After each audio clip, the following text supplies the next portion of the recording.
Alright. I apologize for the delay, everyone. I had to fix something. We are ready to go ahead and get started. I've been messing with some rather intense modding, and sometimes it causes issues. Alright, so our first game for today is going to be Outer Region versus Carabin. So let me get the game booted up.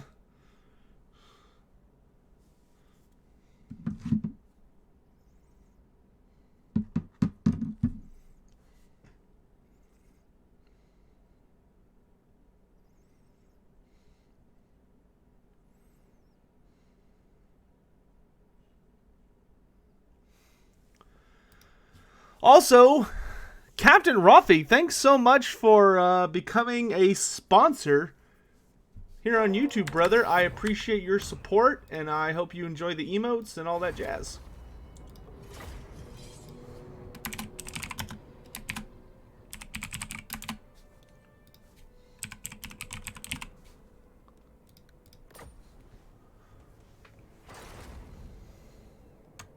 Home Slicer, good to see you.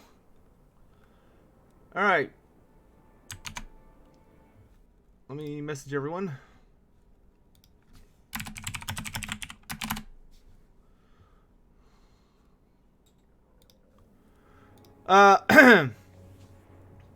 Ollie, it seems pretty solid that that we're looking at a Bretonia update based on the images. I think my man Dolph Plays nailed it on the head. And where are we? First game, we're gonna go to Castle Drakenhof for the first game. And y'all will be happy to know, chat, there's no dwarves this week, and almost everybody is playing a different race this week. There's only one repeat race this week, so it's not like last week. So our first game is going to be Avalorn versus the Beastmen.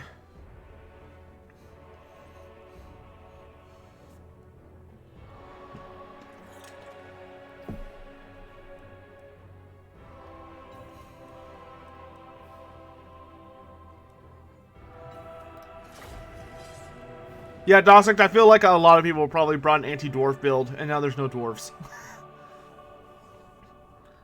So if the Beastmen win here, it will be the first time that they've this will be the first time that they will have won one of the Friday tournaments. But first they got to get through the High Elves. So let's go ahead and start with the Beastmen army here. We've got 2 units of Centaurs with throwing axes. We've got 2 units of Goreherds with shields, one of which is the Blackhorn's Ravengers, Regiment of Renown. We've got 3 units of Bestigors, one of which is Korek's Man-Rippers. We have 4 units of Bestigors, and then we have 1 unit of Ungor Spearman herd with shields. We've then got Morgar the Shadow Gave, and a Brave Shaman of the Lore of the Wild with just Savage Dominion. And then, of course, we've got the Eye of Morsalib, who is probably my favorite Regiment of Renown currently in the game. I imagine that's going to change with the upcoming DLC, but we'll see. Meanwhile, over on the High Elf side, we have 2 Bolt Throwers, which could actually be pretty good against the Eye of Morsalib. We've got 2 units of Spearmen, a Moon Dragon, a unit, we got the Scions of Mathland, then we've got double Treemen, a Lore Master of Hoeth with Spirit Leech Harmonic Convergence. Then we got a Noble with, looks like he's got the Sacred Incense. If I could get, no, yes, there we go. Yep, so he's got that 12% missile resistance. And then we got Alariel the Radiant here with Shield of Thorns and Earthblood. Pretty interesting build. This actually looks very similar to a build from last week. I think if I remember right, this is actually virtually the same build from last week. It just has some long-range firepower to force somebody to come to him.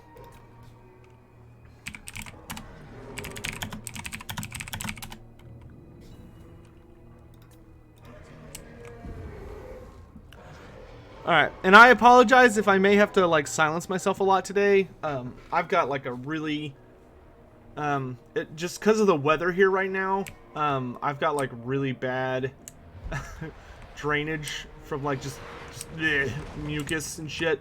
So I may have to mute myself frequently to cough or something along those lines. But in any event, alright, so the High Elves do have the range advantage, at least until the Eye of Morsalib comes around. So it looks like they're going to be facing off against each other across this gap here. I'm curious how long the High Elves are going to try and maintain that little forest position. But we'll see.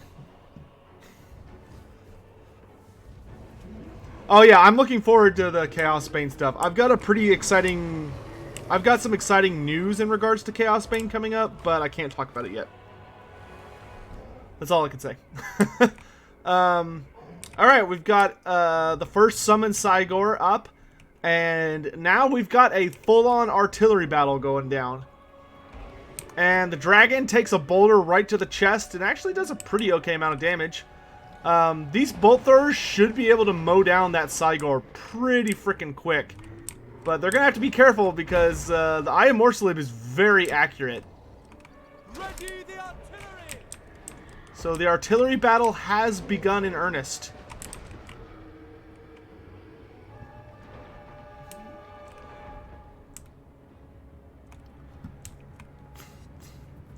This actually is going to be a little bit interesting, because if the High Elves can manage to weather this storm long enough to bring down the Eye of Morsalib, then they can force the issue, which will be great for them.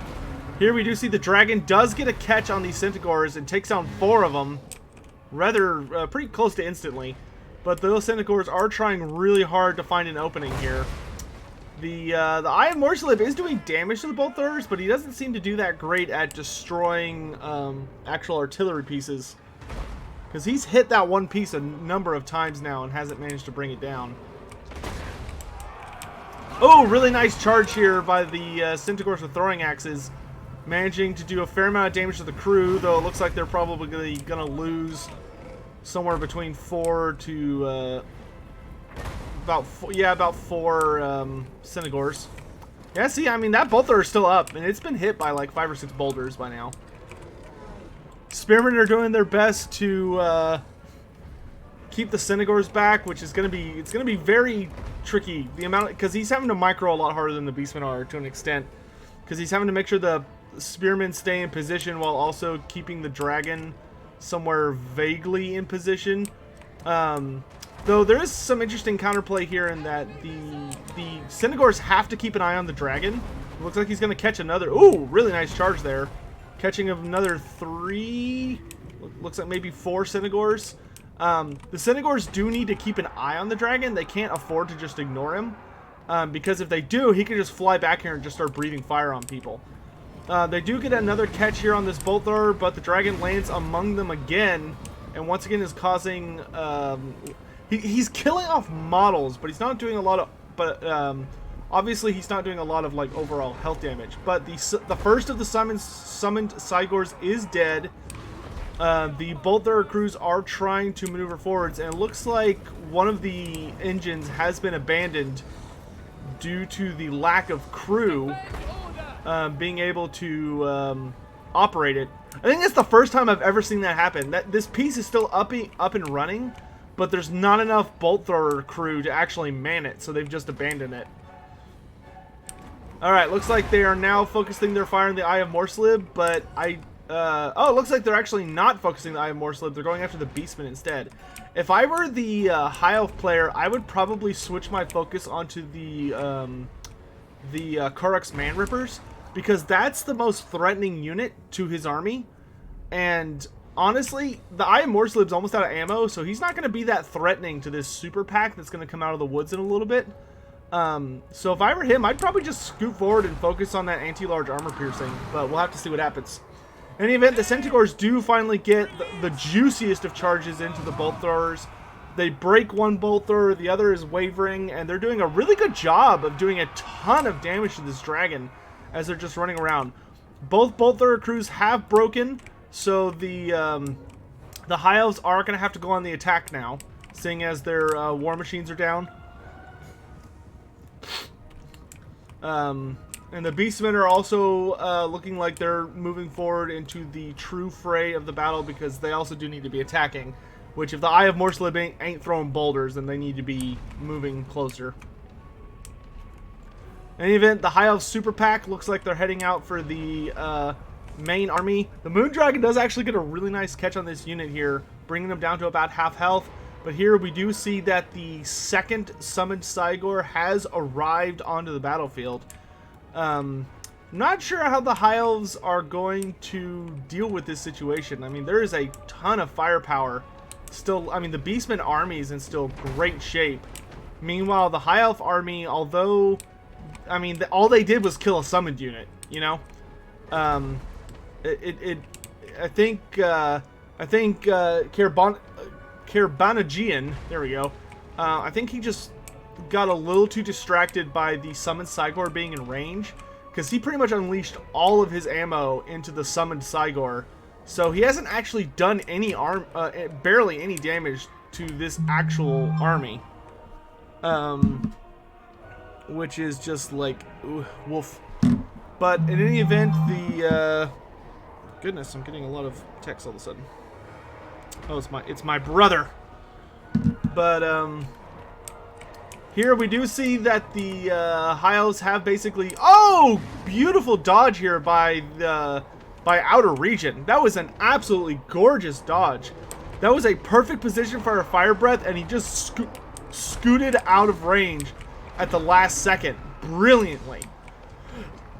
Here we do see the Gore Herd goes into battle, and it looks like the Beastmen are already going for a full surround. We have Blackhorn's Ravagers coming in from the flank. We also have just Beastmen charging in from all the directions.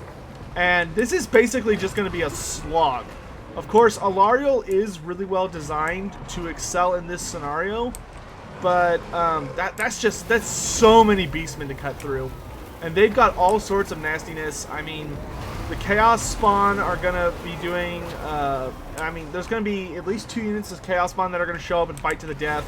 They do poison damage. Morgar does poison damage. There's the Ungor Regiment of Renown is in here somewhere. Oh wait, no they're not. He's got the Gore Herd Regiment of Renown. Blackhorn's Ravagers. Who actually work really well because, I thought they had magic damage. I guess they don't. Nope, they just have perfect vigor. But, I mean, all is not lost for the High Elves by any means. There's only really one unit that's super well kitted to deal with these 2 Treemen, which is the Korax Manrippers. So, really nice Dragon Breath in from the Dragon. That looks like it focused on Korax Manrippers just the way it should. Looks like he's swooping down now to start causing havoc. If this Dragon can get on Korax Manrippers and get them to break, I would tell the Dragon to just pursue them and never stop. Because if Korax Manrippers, who have now broken, if they run off the battlefield and don't come back, that is going to be a huge catch for the High Elves. But Warp Gaze does get popped on the Dragon, and the Eye of Morslib is just suplexing boulders onto it and is going to be doing quite a bit of damage. But a really nice Shield of Thorns goes down, which is going to be providing a massive 22% physical resistance, which is going to boost these Treemen up to like 40 something? No, 54 physical resist thanks to Alariel's Shield Stone. That is, I mean, that means they're mitigating half of all the damage they're taking here, except for from the Eye of Morslib, who of course does magic damage. If I were the High Elves, she really needs to pop her first, she really needs to pop a big heal on this Moondragon. There is no reason to let this dragon die. Like, she has the Star of Avalorn. There's no reason she can't pop it right now and get this dragon up to a good amount of health. She waited until pretty late there, and it looks like it's not even in range of the dragon. I don't know if that was a misclick, but she totally missed the dragon. Like, look, his health isn't even going up, and he's dead. So, the Star of Avalorn does go off, but the dragon died, which is going to sway the balance of power significantly into the Beastmen's favor. However, it looks like the summoned Cygor is gone, so that'll help the High Elves out a little bit. Looks like the Lore Master of Hoeth has broken, and it should be easy peasy for the Brave Shaman of the Wild to chase him off. Oh man, that's loud. I don't think the Beastmen are going to be able to kill the Treemen, but they don't necessarily have to. Skin Cards donated $20, say, hey Lore Master, which do you think is the best and worst unit for each race, not stats but usefulness? Oh boy, I will answer that when we're getting set up for the second match, because I'm going to have to work my way through that. But in any event, but here's the thing though, the High Elves, or the Beastmen, don't need to kill the Treeman Ancient, they just need to get rid of the command structure, which, because they have this big fat terror causer, Alariel and the Noble and the Lore Master, they're not immune to psychology. So here you can see that Alariel, the Noble, and the Lore Master of Hoeth, most of them were terrified, so they've broken, and they're not going to be coming back for the most part. Looks like Alariel somehow managed to rally in the middle of this mess, but like this Noble went from being terrified to just outright broken. Looks like Alariel's still doing pretty okay, and these Treemen are going to obviously keep fighting really well, but Treemen are not the best for doing just loads of damage to mass infantry. Like, they're not bad at it, but they're more of a super tanky monster with which to hold off other monsters and to rally your army around. This is a lot of crap for them to be fighting by themselves.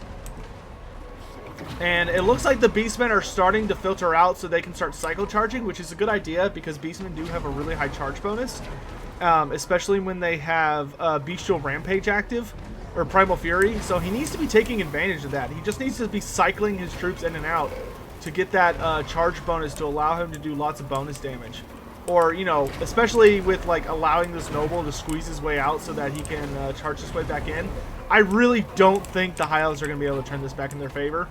I'm pretty sure the Beastmen got this just because there's so much firepower, and the balance of power is significantly in favor of the Lore Master Ice Skating.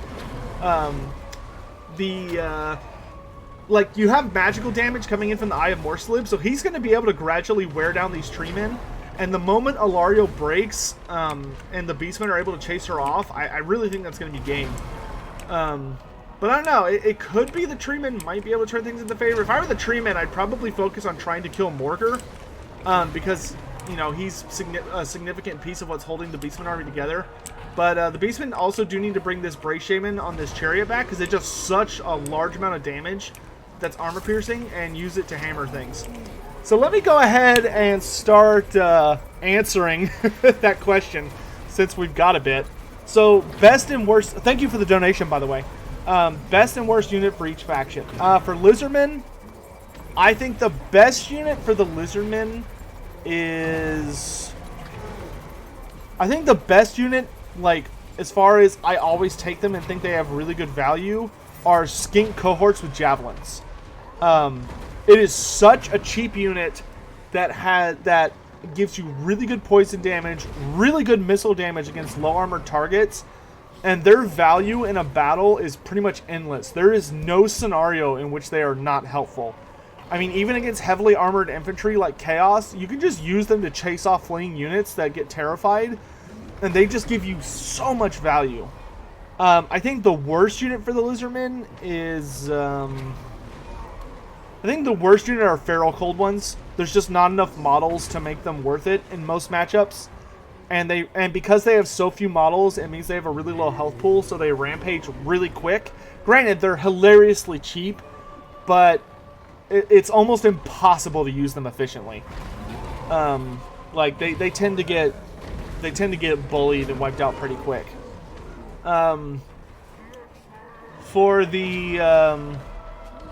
For Skaven, I think the worst unit right now is Warp Fire Throwers, because they don't have the best Arc of Fire.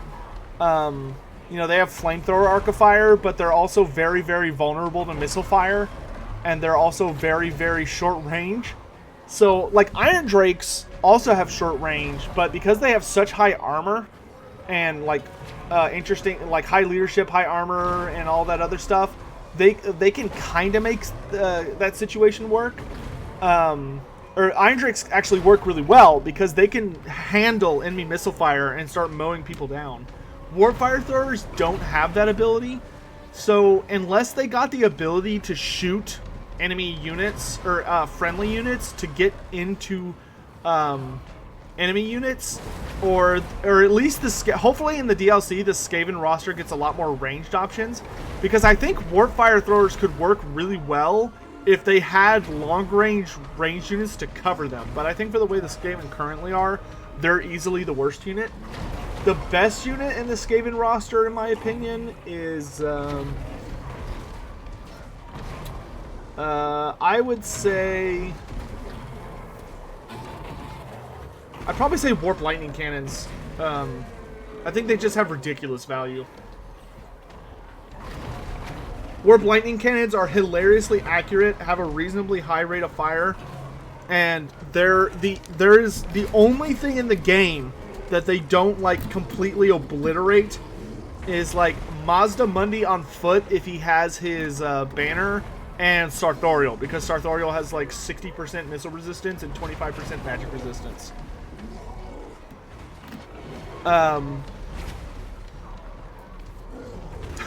These poor High Elves, they're trying so hard. He's really trying to make this blob army work, but I really think he needs to go wider with this. Like, I think having, like, Dryads and a bunch of other stuff, I think he just really needs to mix it up. I think the Dragon was not the best pick, considering how heavy that army is. Raw Cauliflower, that's true. Warp Lightning Cannons are vulnerable to counter battery fire, but they're also good at counter battery fire. It's just a matter of knowing your opponent, though. Alright, so a bit of a long one. But nonetheless, the Beastmen have come out on top. They managed to slowly but surely beat down the Blob Legion of the Elves. So let me go ahead and update the scoreboard. Our first winner for today is Outer Region with his Beastmen. Alright, so next up is Dosict versus Zardar Total War.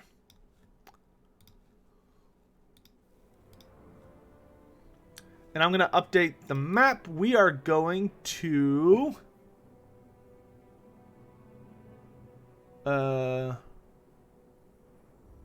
we are going to the Pillar of Bone. Wait, no. Oh, wait, no. Okay, we're going to Altdorf Outskirts. Pillar of Bone is the next map.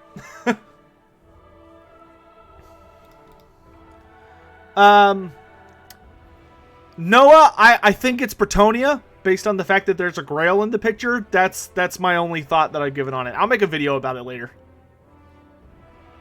Undertaker, yeah, I definitely agree with that. I actually think Shadow Warriors would not be misplaced in that army. To let, like, just to have good skirmish fire.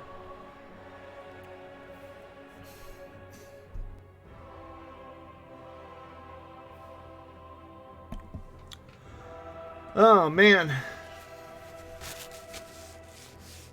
Anyway, continuing on my answer to that question. For Beastmen, I think the best unit for Beastmen are Centaurs with throwing axes. I'm not the best with them, but I think their value as a unit is absurdly high. Why do they need it? Oh, they can't see the game. Okay. Well, I'll just invite them then. So we've got... Where are they? I have too many people on my friends list. I need to purge this thing. Where are they?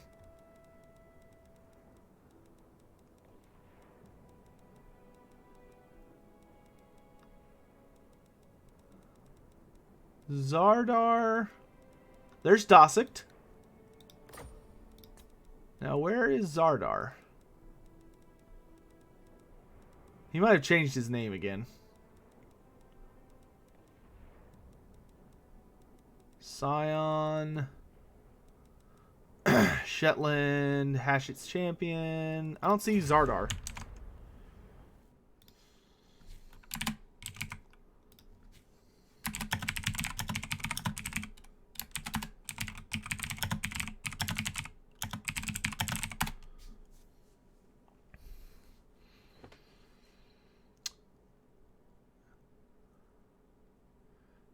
King of the Dead, there's no dwarves this week.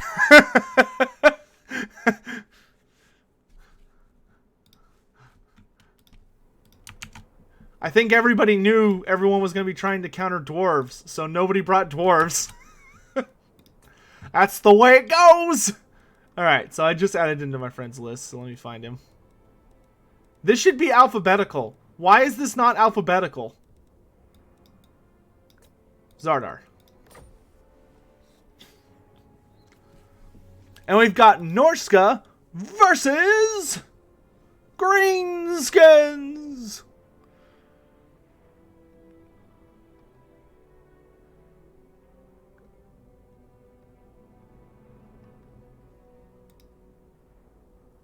All right. So anyway, continuing my thoughts, for Beastmen, I would say, yeah, I said the best unit in my opinion is Synagors with throwing axes. I think the worst unit for Beastmen, I don't think Beastmen actually have any terrible units. I'd probably say Minotaurs with regular Minotaurs, the one with the double hand weapons. Because I think Minotaurs with shields have a place, and Minotaurs with great weapons have a place, but like the regular Minotaurs, I think those are the worst ones. I think that's probably the worst unit. For High Elves, I think the worst unit is Shadow Warriors. Their stat line struggles to have a good niche. Their best unit. Shincard says, oh, okay, maybe too long, so just stick to the races that show up in matches. Oh, thank you, I can do that.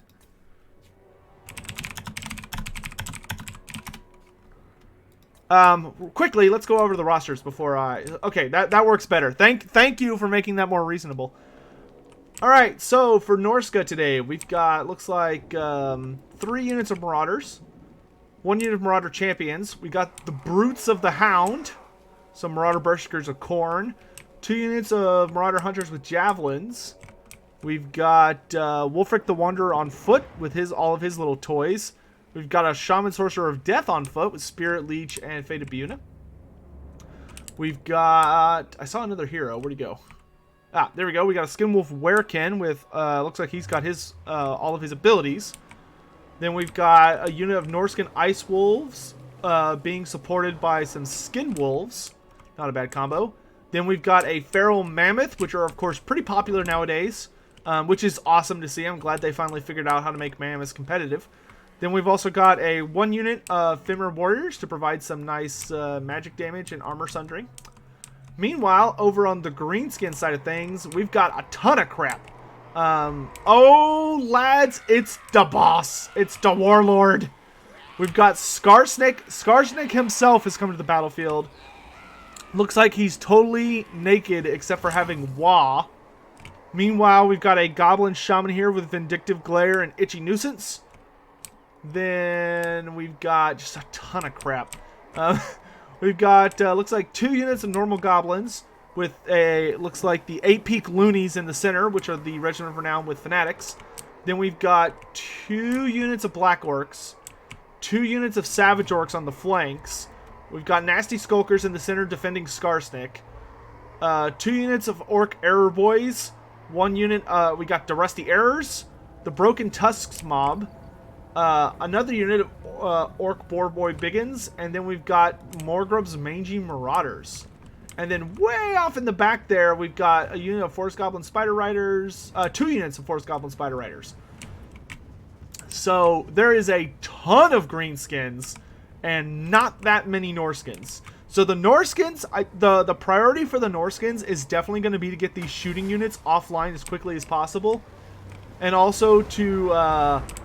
What he really needs to do is put that mammoth Put that mammoth in front of this guy and have the mammoth tank the vindictive glares, or he needs to stand him right behind a tree because the tree will block the missile fire, but he's got to position it right.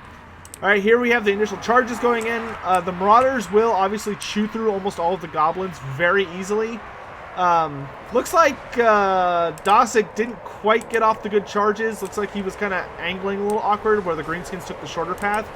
We do have Wah being popped. Skarsnik looks like he's running into battle against the Fimir. We see Itchy Nuisance goes down here as the Black Orcs charge into battle. This is obviously where the Fimir want to be, but they could use some. They're going to need some support from the Feral Mammoth as quickly as possible. Here we do see a Vindictive Glare go off, but it looks like it's hit that hill in friendly units, so it kind of just didn't do much. The Mammoth here does go charging in, and holy crap! Holy crap! That ship from Wulfric just melted those Orc Boar Boy Biggins. I did not know it was that good against cavalry. I mean, granted, they don't have a lot of armor, so that's probably why, but damn! That was a beautiful boat. Here we do see the Nasty Skulkers pop their smoke bomb. The Fimir warriors have broken and are falling back. Meanwhile, in the back line, the Marauder Hunter Javelins do get taken offline by the Goblin Forest Goblin Spider Riders, though the Spider Riders do eat a fair amount of damage for their trouble. Meanwhile, the Norscan line does get broken up pretty bad thanks to Skarsnik and all of his bros chewing up the middle. But a Fate of Biuna does go down on the Black Orcs, which combo with the Feral Mammoth should be enough to pretty much finish them off. I'd be surprised if they survived this. But most of these range units are still online, though not for long. The Skin Wolves have managed to completely shut down a unit of Orc Error Boys, while the other one is getting chewed up by the Norscan Ice Wolves. And the Skinwolf Werekin looks like he's come in to help deal with Skarsnik. The Mammoth is broken and is just being swarmed by Greenskins. If Wulfric can, he needs to take down Skarsnik, but it's going to be really difficult to get on him with so many Black Orcs still running around providing cover. Here we do see the Skinwolves jump on the Rusty Errors trying to get them offline, but there is a ton of Greenskins running around chasing off fleeing units. I do see the Death Sorcerer is still alive and kicking, though it looks like he's about to get feasted on by Forest Goblin Spider Riders. Maybe if Dosick can support him with these rallying units, he might be able to get him into a good place, but he needs to be dropping Spirit Leeches on Skarsnik like there's no tomorrow. Captain Rothy, doing a donation, says, I should do a 2v2 tournament. Yeah, we can try that. Maybe we could do that next week. We do see another boat goes down, chewing through some Black Orcs. I probably would have put it over here. Probably would have been the best place to put it. Though, I will say, it does do a really good job, along with the Skinwolf Werekin, of breaking this pocket. So that will allow Wulfric to focus the Night Goblin Shaman, get rid of him. Meanwhile, why is my mouse so buggy? We have the Skinwolf Werekin jumping in on Skarsnik, who does have Hunter of Champions on him. So he has very little armor, negative, and his melee defense is also very, very low. This Werekin, this is going to be his best chance to kill Skarsnik. But Skarsnik's just hopping away through all these pigs, which are providing him with some pretty good cover. Really close game so far. It looks like it might be coming down to the wire on this one. I need to drink water. Here we do see that Skarsnik does have the jukes. Skarsnik should be careful, though. Now that Hunter of Champions is no longer on him, it probably would not be a bad idea for him to turn around and face the Skinwolf Werekin, because Skarsnik does have anti-large armor piercing. So he should actually be able to take him on pretty well in a duel, though it would probably be better to have the Broken Tusk Mob take care of it for him. Meanwhile, over here, we do see that Norsca has done a brilliant job rallying all of his fleeing troops into one cohesive force here, and they're going to start pushing towards this large pocket of Greenskins over here to try and help clean things up. The Skinwolf Werekin is totally surrounded, which is bad for him, because that's more than likely going to make him break due to being surrounded by enemy troops. Though it looks like he is holding steady for the moment. His regen and high armor will allow him to tank a fair amount of this damage, though he is completely surrounded by armor piercing and poison units, which is going to give him kind of a bad time. But a really nice boat comes through, obliterating the Nasty Skulkers, and is probably going to be giving him a lot more leeway. Though it looks like he's finally going to get his duel with Skarsnik. And it looks like Skarsnik's going to get slapped with a Spirit Leech, though he has managed to get off a second Wah, which that's always really good for the Greenskins if they can get their Lord to survive long enough for a second Wa, but we do see Skarsnik, with the benefit of the Wa, does claim victory over the Skinwolf Werekin. But the Norskins have rallied around their champion, Wulfric the Wanderer, and he is pushing his way towards Skarsnik himself, and looks like he's going to want to go toe-to-toe here. But he is getting shot in the face with Auric arrows. But, oh, Skarsnik's dead! Skarsnik just got deleted there by Wulfric and the Fimir. Skarsnik had a ton of health. What happened? He must have just popped, oh my gosh! And with Skarsnik dead and the Goblin Shaman dead, the Greenskin leadership structure is completely collapsed.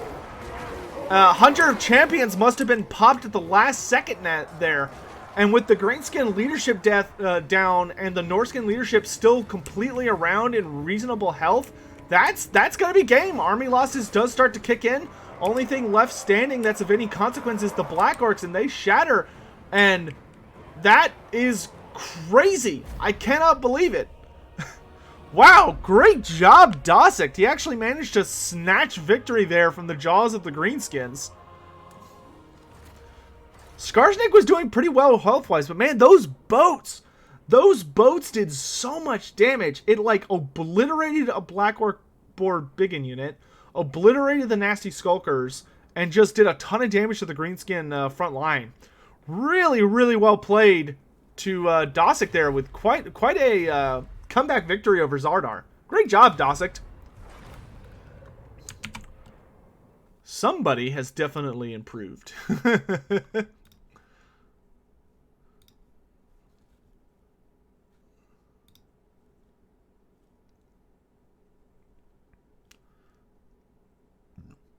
Alright, anyway. So let's update the scoreboard. Great job, Dosick.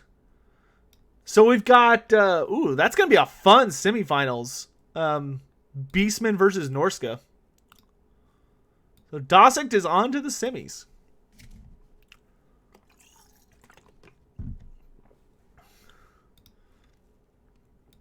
Any ETA on when we'll be continuing the... excuse me, gosh. The campaign for Tyranids? Not yet. Very soon, though. Very soon. Alright. So let me switch back to Total War Warhammer. Next up, we have Hadres versus King of the Dead.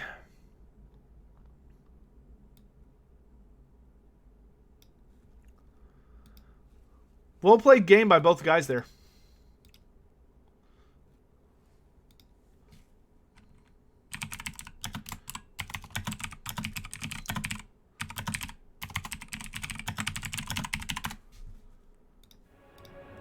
Oops, I accidentally left the game. I'm silly.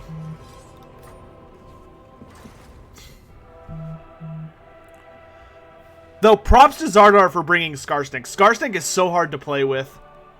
I really wish they would give him, like, stock or something. To make him more competitive.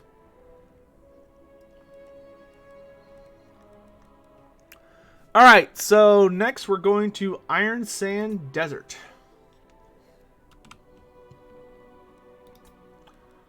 And it's King of the Dead versus somebody else.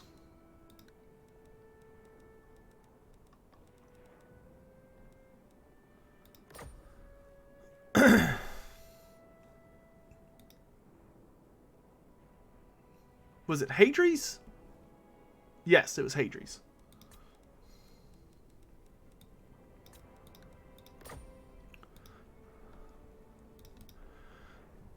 Who are you voting for in chat? Chat, who do you want to win? King of the Dead is, of course, holding up to his name and is bringing more Legions of the Undead. With the Vampire Coast, and then Hadres is unleashing the Dark Elves. Drink more water.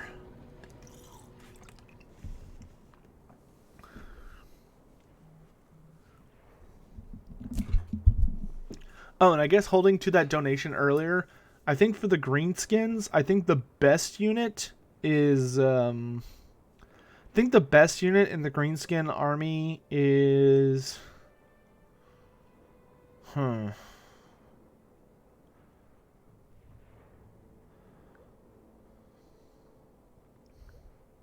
Best army for the Greenskins.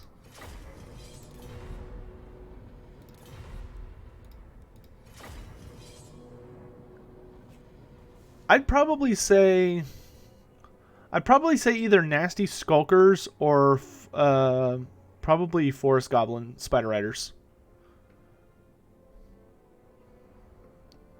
That's pronounced Hadries? Oh, my bad. I think the worst unit for the Greenskins is probably worst unit. I think the worst unit for the Greenskins is actually the Rock Lava. I think the Rock Lava is terrible. Which, granted, it's pretty cheap, but I think it's almost too expensive for how bad it is. Just because a Doom Diver isn't that much more expensive, but it's so much better. You know? Worst unit is Grimgore.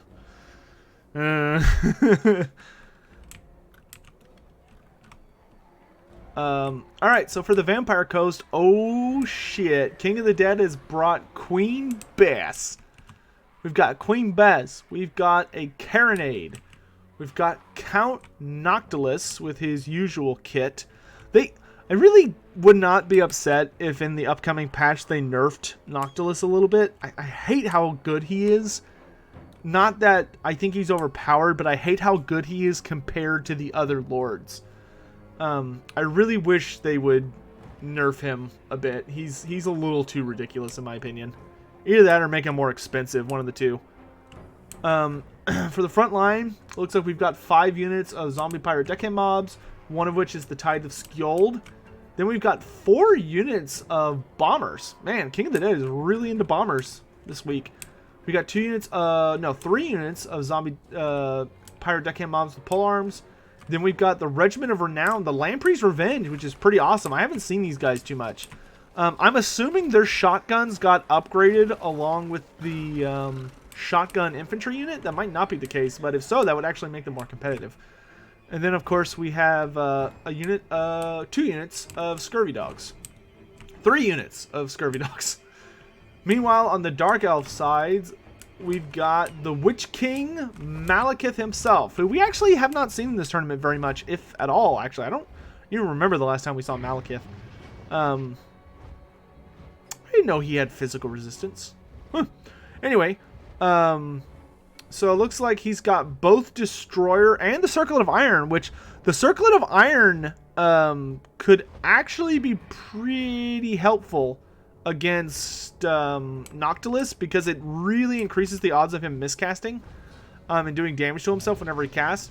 We've then got Soul Stealer. He's got 3 units of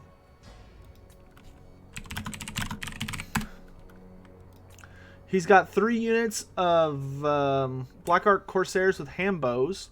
Looks like 3 units of Dread Spears, one of which is the Italian Spartacus staple, the Helleburnai. Then we've got 2 units of Reaper Bolthards, 2 units of Witch Elves, one of which is the Sisters of Singing Doom, a Sorceress who only has Spirit Leech, and then a unit of Kobold Knights. So let's see what happens. Looks like Queen Bess has already opened fire onto a Bolt Thrower, and although she didn't really do anything, I think it'd probably be better for the Carronade to focus the... Well, no, I know Queen Bess is good against Bolt Throwers. It's weird that shot just didn't do anything, because I've seen it. I've seen Queen Bess just absolutely eviscerate Bolt Throwers. But we do see the first unit of Scurvy Dogs taking advantage of the fact that they're unbreakable and will keep fighting until they're dead. They just jump on one of these Bolt Throwers without a care in the world and do manage to do pretty considerable damage to it. They've broken it. It's taken a lot of damage, but are they going to be able to shatter it is the question. It looks like the unit might survive and be able to rally back onto its war machine. But while Hadries is microing to deal with that unit and the second one that came in and shattered that Bolt Thrower, another unit of Scurvy Dogs has run in onto this bolt thrower, and based on how much damage they've already done, I do not see this bolt thrower surviving. So the Dark Elves are going to need to start hustling their way over here. We do see here in the background... Oh, I actually missed a unit of Dark Riders. But, oh! Malekith returns the favor by body slamming... just body slamming Queen Bess and destroying it and just piecing out. Relentless. Meanwhile, the Dark Riders with shields took out the Carronade, it looks like. I don't see the Carronade. Oh, wait, no, it's over here. So the Carronade's still alive, but Queen Bess literally just got body slammed into oblivion. So the only shooting unit left that's long range is the Carronade, which if Malekith flies over here and just drops on it, which that's totally what he's going to do, because there's nothing but zombies standing around here, and zombies are not the best at holding down Malekith. And it looks like, yep, he pops Spirit Leech right on top of himself, so that any units trying to focus him are going to actually eat a lot of damage for their trouble. But he's actually kind of stuck at the moment. He does need to get up and out of there pretty quick. We do see Noctilus does summon a unit of Zombie Pirate Gunnery Mob to shoot Malekith on his way out. He does get Malekith or Melkos popped on him, but pretty much manages to exit without too much trouble. If I were him, I'd probably keep going, so you're just not eating pistol fire for no reason. But it looks like he's really dedicated to getting rid of that cannon crew. We do see a Dragon Breath come in, and it does some damage, though not the most. But there's a good chance that this Carronade's going to crumble. I don't know if... Noctilus would have to immediately pop a Invocation of Nehek to save it. But Malekith's like, nope, none of that. Alright, so there is no war machines on either side. Both sides have completely eradicated each other's war machines. So now both sides are on the offensive. I wish my camera would stop doing that. Here we do see that the Black Ark Corsairs have started trading fire with the bombs. They are fairly resistant to bomb damage because they have higher armor. But I mean, considering how much ammo these guys have, or at least how much they didn't have to do, they actually did pretty reasonable damage. Though it looks like the Hambos are just trying to focus their efforts on getting rid of the Zombie Pirate Deckhand mob. And while Noctilus is running around trying to find a way to get onto Malekith and do some damage, Malekith's kind of just going wherever he wants and doing fairly good damage. Though Malekith does need to be careful he doesn't overextend. Here we do see another Soul Stealer drops onto Count Noctilus, which is going to give Malekith a fair amount of health back, though he does eat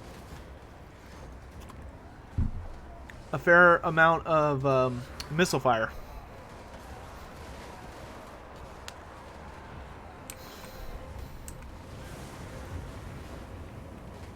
The dragon's name is Seraphon. Like Lizardmen in Age of Sigmar are called Seraphon. It's the same word. Here we do see that Malekith is continuing to just kind of dive bomb stuff. Hadri's, the two of them will need to start moving towards each other. Granted, I think they're going to do that on their own because right now King of the Dead does, I think, need to get a move on and start engaging the Dark Elves. He's focusing really hard on trying to counter Malekith, but Malekith is literally picking off units one at a time. And if King of the Dead's going to stop him, he needs to like go fight him. Because right now the Dark Elves have a huge advantage when it comes to just picking off units from the side. Especially, oh look, the Bolt Thrower's back online.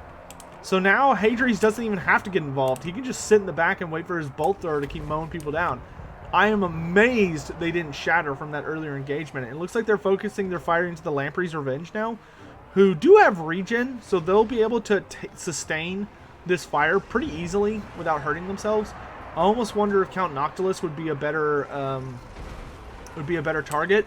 But Malekith does run down here against the Lamprey's Revenge and pops a Soul Stealer, which is going to be really, really strong against the Lamprey's Revenge. We do see that Noctilus is trying to run him in here to do some fairly good damage to Malekith, but Malekith is just picking on these guys. I mean, Malekith is just being an absolute bully.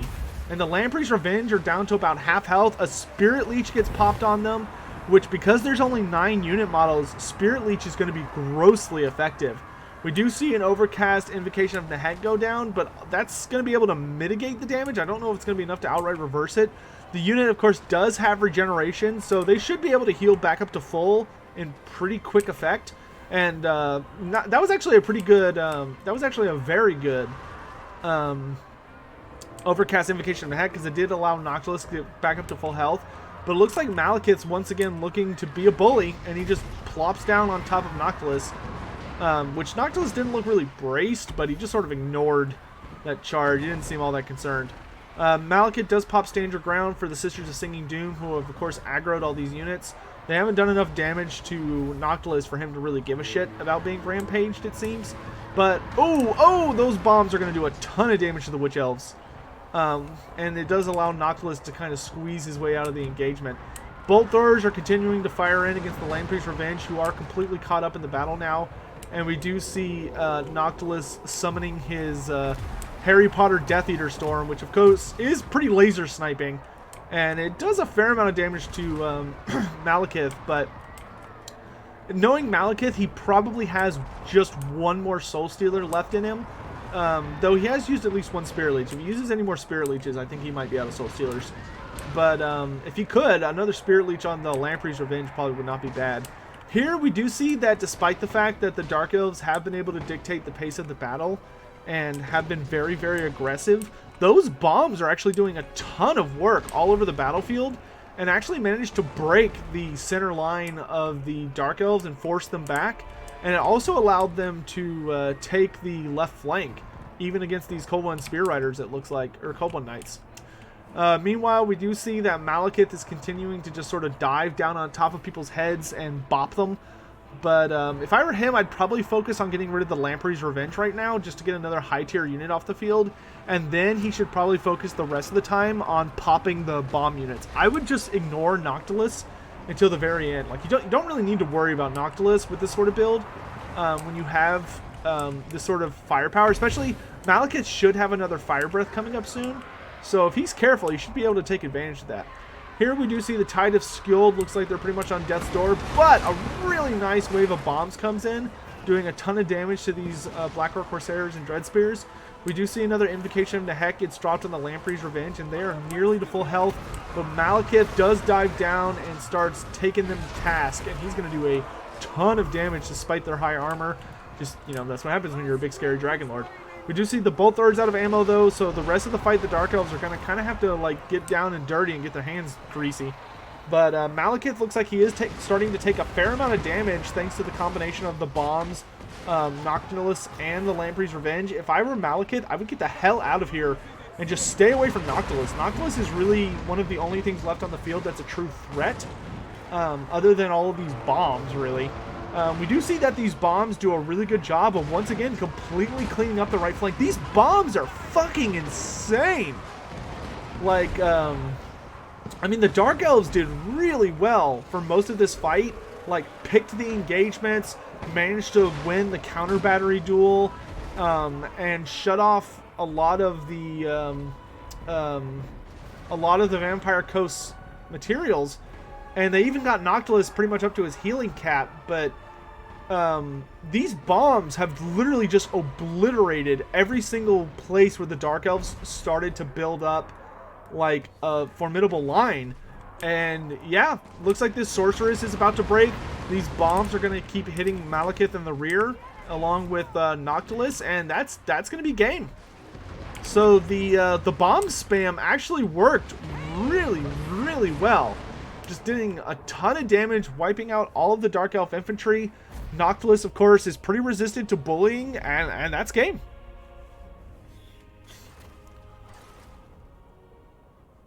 So, I mean, look at that. Just 22, 51, 52, 28. Yeah, those units just really got a lot of mileage in. Tide of Skuld and this Zombie Pirate Deckhand mob did really well. Noctilus barely got any kills because he was just focusing all his effort on doing damage to Malekith. And of course, the Dark Elves got a ton of kills too, but I mean, Noctilus just has so many summons. It's so hard to beat Noctilus by just it's so hard to beat Noctilus by just like bullying him. Hendrik, I don't know yet. I have to think about it. I didn't think Bretonia was next on the update list.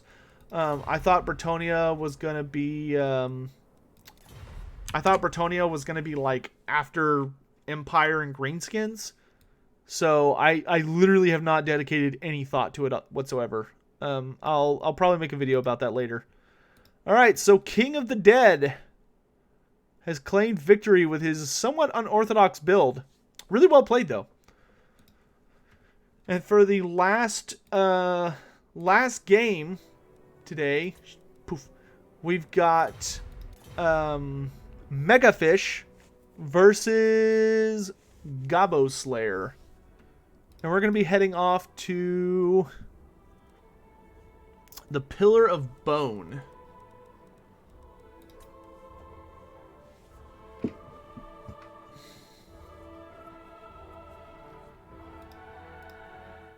And I'm going to move this back.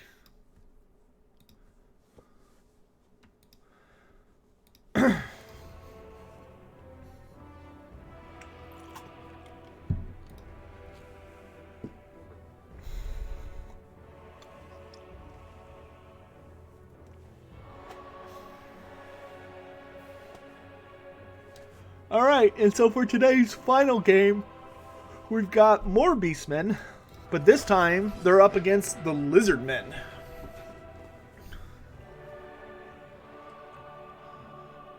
Anyone think they'll sneak in Musion with the Bretonia update? Hendrik, no. No. I think if they were going to make Musion playable, they would have done that during the Vampire Count update. I don't think they're going to update Musion during the Bretonian update. That'd be kind of rude.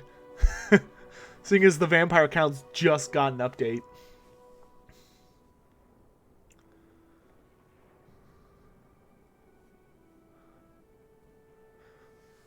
Well, yeah, that's the thing, Undertakers. Not a lot of people take Noctilus. Keeping with that question from earlier, I think the worst unit in the Vampire Coast roster, the worst unit? I honestly think the worst unit is, to like bring, I think the worst unit are the pistol zombie pirate deckhand mob. For the best unit, I think the best unit by far is the I think the best unit for the for Vampire Coast is probably honestly zombie pirate deckhand mobs with halberds. Just they have stupid value. Stupid value. Just there's so many of them. No, worst is deck drummers with bombs. Maybe. I don't know. I haven't seen anybody play them since the update. Seems that the foot unit with bombs does well. Maybe the flying one's good now too. The one guy, no. Bretonia has their full roster already. I could come up with 2 new units off the top of my head. Like if they wanted to give Bretonia new units, I could think of like a new hero being like some kind of peasant type engineer, like some kind of field warden or guy who's in charge of other peasants, but he would have to be terrible and just have good leadership bonuses. But that's basically what the Grail Relic is, so that doesn't seem likely. I would say for Bretonia, the only 2 realistic units I can think of are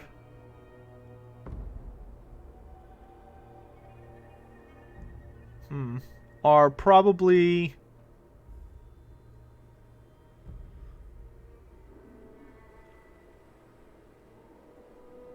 Knights. I would say Knights with the vow of crap. It's not virtue. It's whatever vow lets them go on foot.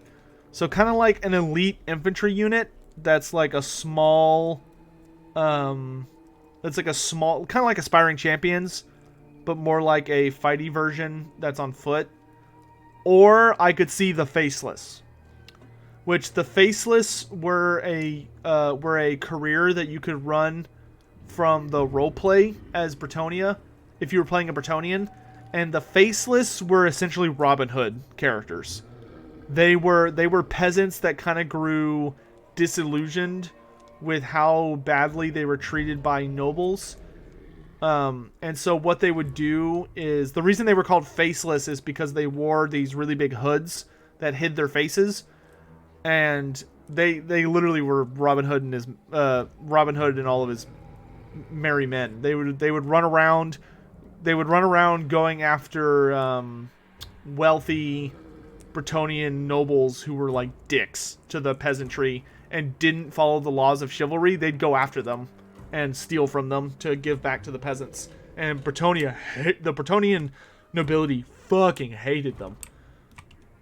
But they would be kind of an interesting thing. So like a Robin Hood kind of themed unit or character could be fun. Anyway, let's get into the armies. So for the Beastmen, we've got 2 units of Minotaurs with shields led by a Gorbel, with one of them being the Butchers of Kalkengard. We've also got the Karuks Man Rippers. We've got Malagor the Dark Omen with Devolve and Sigor Summon. We've got the Eye of Morslib. And then we've got a very, very heavy ambush army. We've got 2 units of Ungor Raiders. We've got Blackhorn's Ravagers. 3, 4, 5 units of Goreherds with shields. Very, very heavy ambush army. Meanwhile, for the Lizardmen, we've got 5 units of Skink Cohorts with Javelins. 2 units of Cold One Spear Riders. 2 units of Cold One Riders. Like that. Oh my gosh, holy crap. Never mind. We've got 4 units of Cold One Spear Riders. 4 units of Cold One Riders. Led by a Saurus Old Blood on a Carnosaur, who has all of his items but no abilities. Skink Priest of Heavens with Curse of the Midnight Wind and Harmonic Convergence. And just infinite skinks. This is a very, very heavy Cav Lizardman army.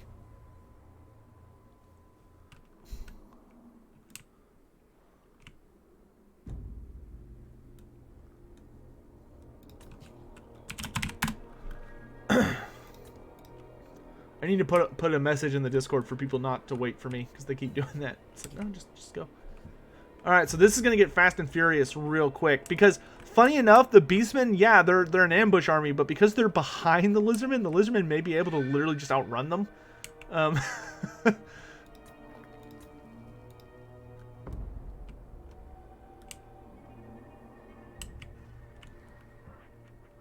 Hendrik, that could be... Well, I don't think the Bretonnians need a new Confederation mechanic. The Bretonnians are literally like... Bretonnians are literally one of...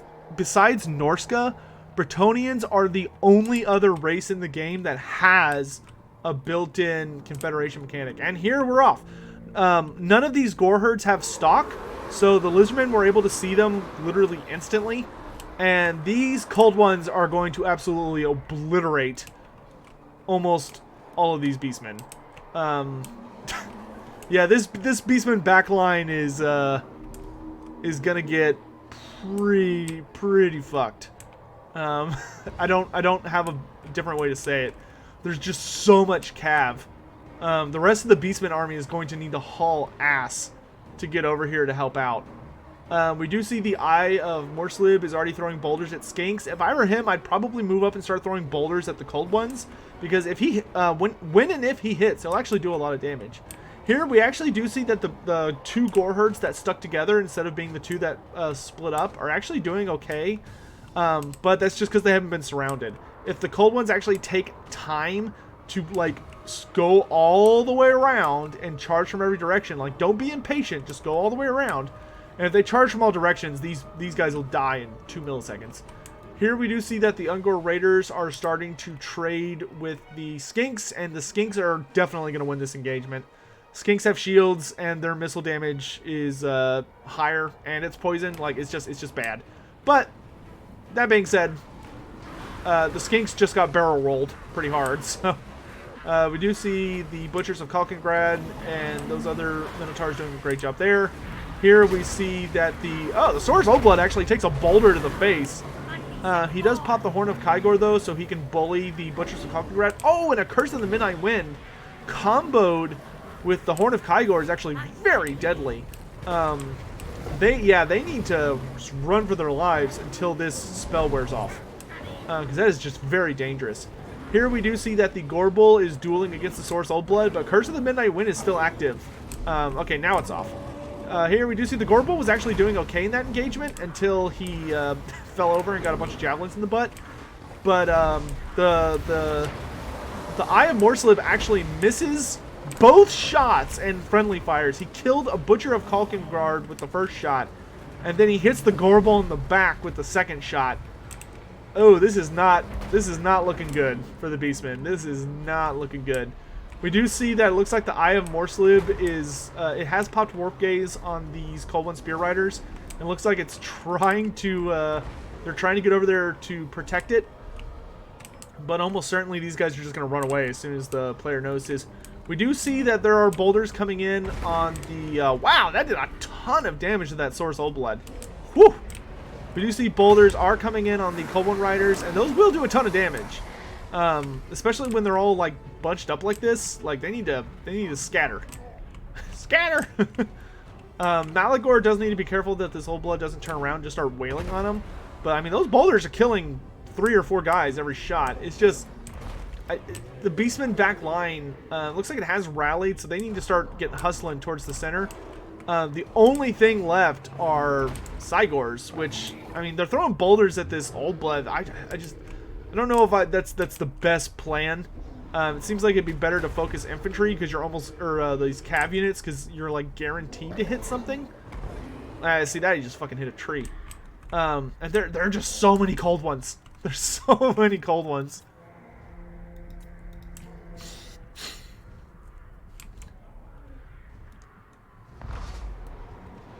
Here we do see a nice devolve goes down on the Cold One Riders, but I mean it'll do some damage, but not a ton. Yeah, the best thing for the Eye of Morslib is going to be to turn and fight, but I just don't see a way the Beastmen can even possibly salvage this situation. There is so much cav and so much anti-large.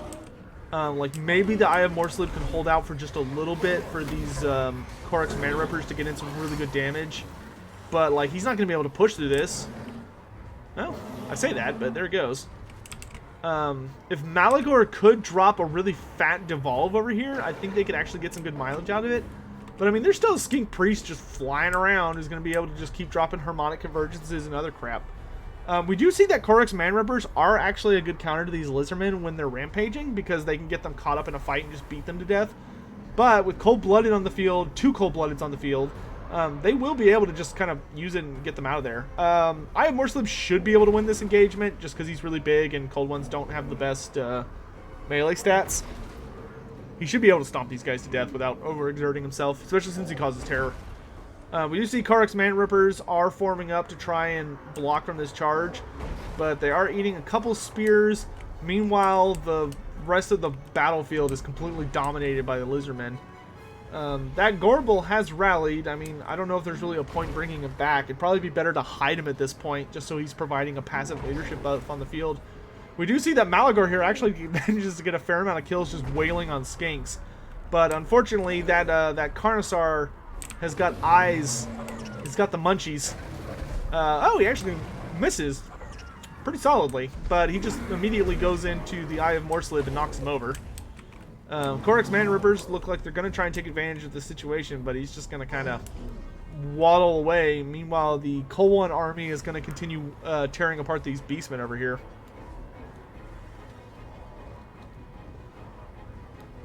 It's going to be very, very interesting to see this Lizardman army fight the...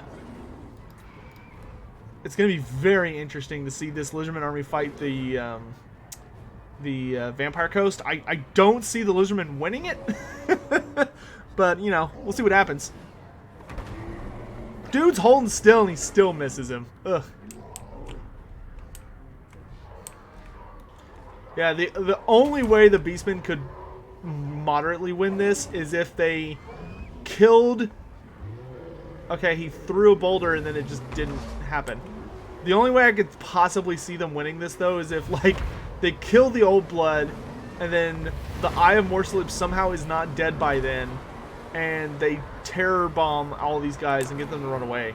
But, like, Malagor's surrounded, Eye of Morsalib is surrounded. Butchers of Kalkengard are surrounded with an upgraded Curse of the Midnight Wind.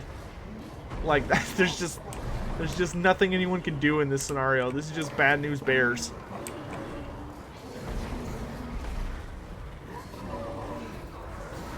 Yep, that's going to be army losses, and that's game.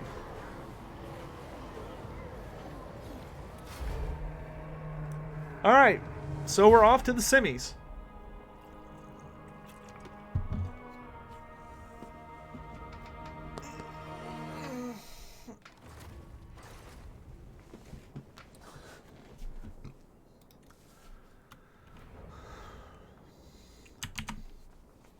Really interesting match, that one. Two armies you don't see very often. A almost pure cav Lizardman army versus a ambush Beastmen army, which is just not the army you want to fight. If you're not the army, the Lizardmen are just a cav force is just not what you want to see when you're playing mass ambush. That's just bad news bears. It's just super bad news bears. All right, so next we've got Outer Region versus Dossect. So I have to find Dossect. There he is. I know Outer Region could get in here on his own. And let's get the screen blocker out of the way. And now we've got Norsca versus Beastmen. And we're going to ship them off to Averheim, which is technically going to send us to an island map, but it's not a bad map, so I'm totally cool with that.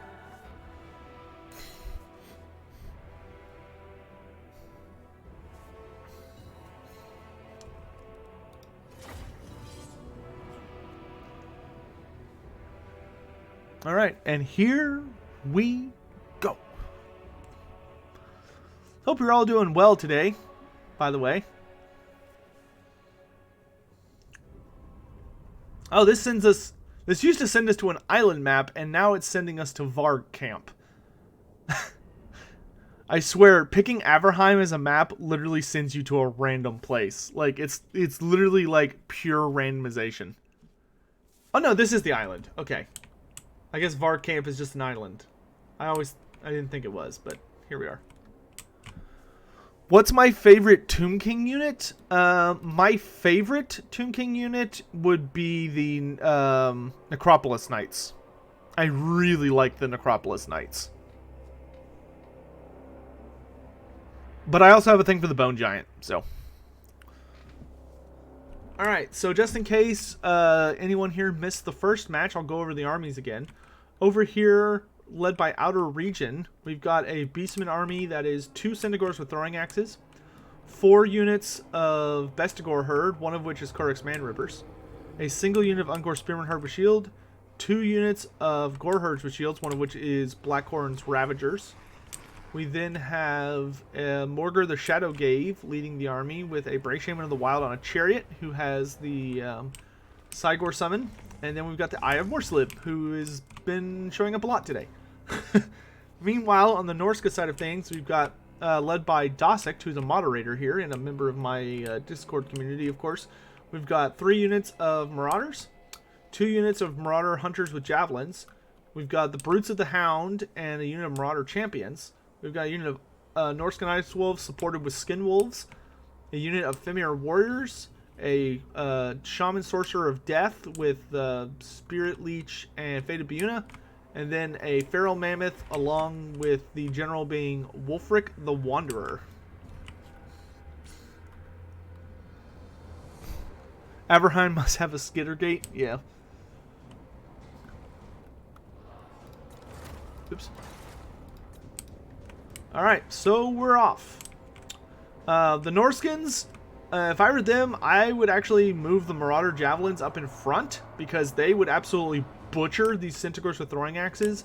Because even if the Cyntigors decided to charge them and counter, they would almost guaranteed get off a volley. And they would just get so much mileage out of that. Or, alternatively, I would actually use a Fated Biuna on one of them. Just because these 2 are such high value units due to the amount of damage they're going to cause the Norskins before they can make it to the front line. It's just absolutely ridiculous. Oh yeah, if you guys are enjoying the tournament stream, I would really appreciate y'all considering hitting that like button. Helps me out a lot. I don't know how I feel about the Pharaoh Mammoth here being used to tank these guys. I would literally just run away from them. Like, Dossick is taking so much free damage on the Brutes of the Hound and his Mammoth for literally no reason. Because all he has to do is pull his army so that the Centaurs have to go through the Marauder Hunters to get in range. Because see, now what's happened is the Mammoth has been rampaged, and they're just going to lead it off to get killed. So I definitely think here we see Dossick maybe not having as much experience as he needs with Norsca. Because you never, ever, ever, ever want to engage Centaurs with throwing axes with a non-ranged unit. Especially when you have a ranged unit. Like that's super rough. However, there is still hope for the Beastmen that they can do well on the front line engagement here. We do see that the Centaurs are brilliantly leading the Mammoth into a forest where he will have a significant negative penalties due to being a large unit, and there are Beastmen ready to attack him.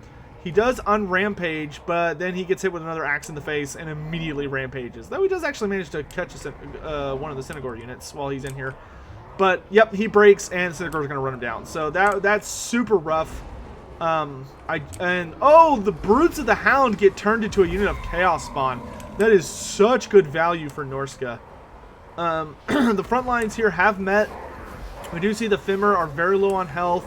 A Fate of Buna does go down on Korik's Man Rippers, which is a good target, though I definitely would have probably preferred to have seen it used on the Centaurs, just because I think they're a higher priority unit. We do see the other unit of Chaos Spawn has already been summoned. Morgar, though, is getting the brakes beat off of him by Wulfric the Wanderer, who's absolutely just chewing him apart. But unfortunately, the Hunter of Champions has been deactivated at this point. And if there was a boat, I must have missed it. But if there hasn't been, like, now's your moment. But it looks like he's not going to be able to take advantage of it. And yeah, Norsca is literally just getting put in a trash can. We do see a Spirit Leech go down on Morgar, but Morgar has very substantial magic resistance at 25% and is more than capable of surviving. But there is a Werekin who comes and spanks him across the back of the head. Slaps him across the back of the head. I think I can tell that Dossick is getting overwhelmed by his by Micro here, because there's a fair amount of delay in a lot of the actions he's making. Like here we see a boat going down, but the boat would have been way more effective over here on this group than in this group. But I think he's just trying to give Wulfric some space, which he does achieve. Meanwhile, the Skinwolves are attacking the Eye of Morslib, but here's some advice for you guys.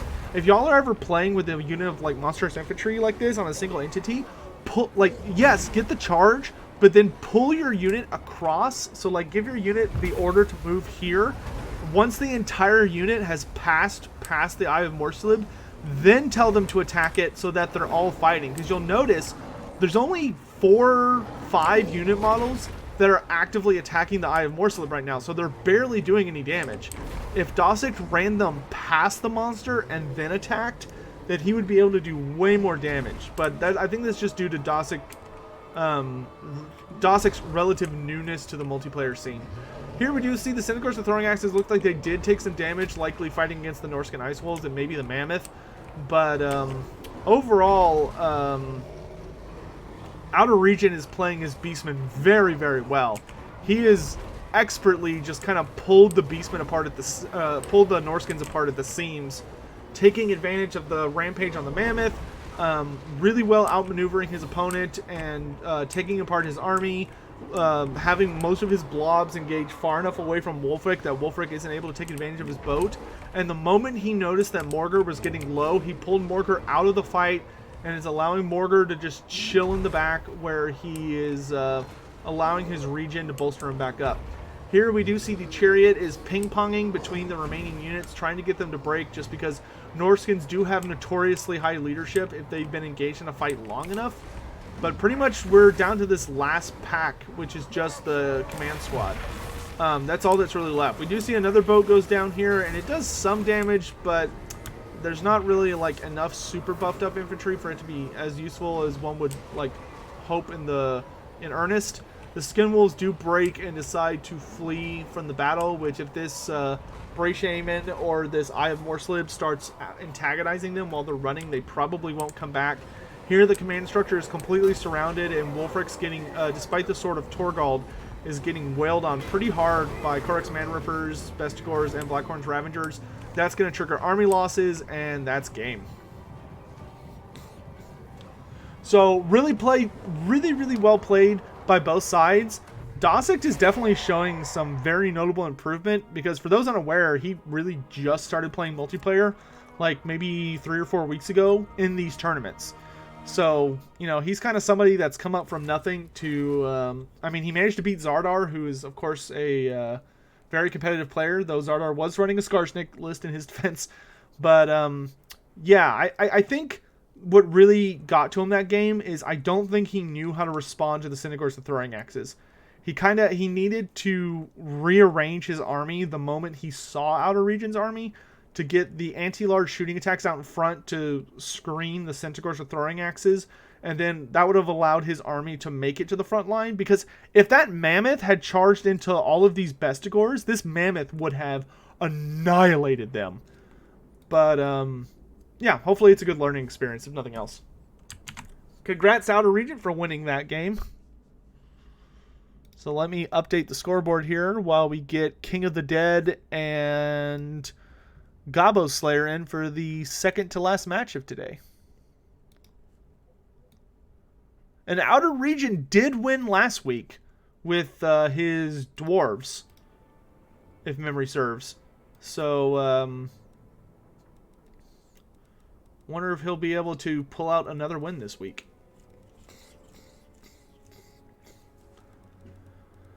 Gabo Slayer. Gabo Slayer can find his own way in here. Oh, that's interesting. So I had Averheim selected as the map before we started the game. We played the game, and it accidentally routes to Varg Camp. And then when I left the game, it's like, oh, you were playing on Varg Camp. Game's trying to fucking pretend like it didn't goof. Okay, we're off to the Tower of Hoeth for this one, which I believe is in the T's. Nope.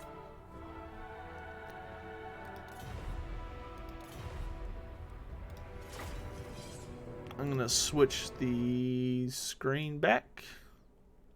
Boop.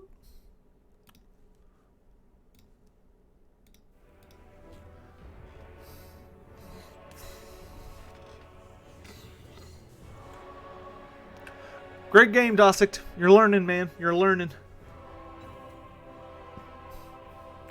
Are questing knights useful in PvP, or are other cav better picks? Hendrik, it depends on your opponent. For instance, if you're fighting Warriors of Chaos, then questing knights can be really effective. If you're fighting Beastmen, they can be very effective. Pretty much fighting Greenskins, they can be very effective. You know, armies that rely on heavily armored infantry, they can be very, very powerful.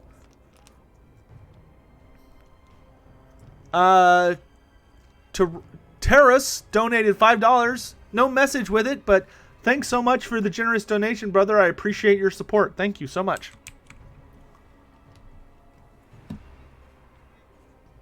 We're almost over 100 likes, chat. Can we get there? We got 202 people watching. Can we get to 100 likes? We got 1 dislike, so I mean that's there. It's probably that typical person that's like, ugh, YouTubers are so obnoxious for asking people to like or subscribe or whatever, because blah, blah, blah, blah, blah. It's like, yeah, I know, it's not like this is my job and like I depend upon those features to spread my content so I can afford to eat or anything. But sure, go ahead, tell me how much of a dick I am for providing free content. Thanks. Oh, thanks guys. That was an instant jump to over 100. Good job, y'all.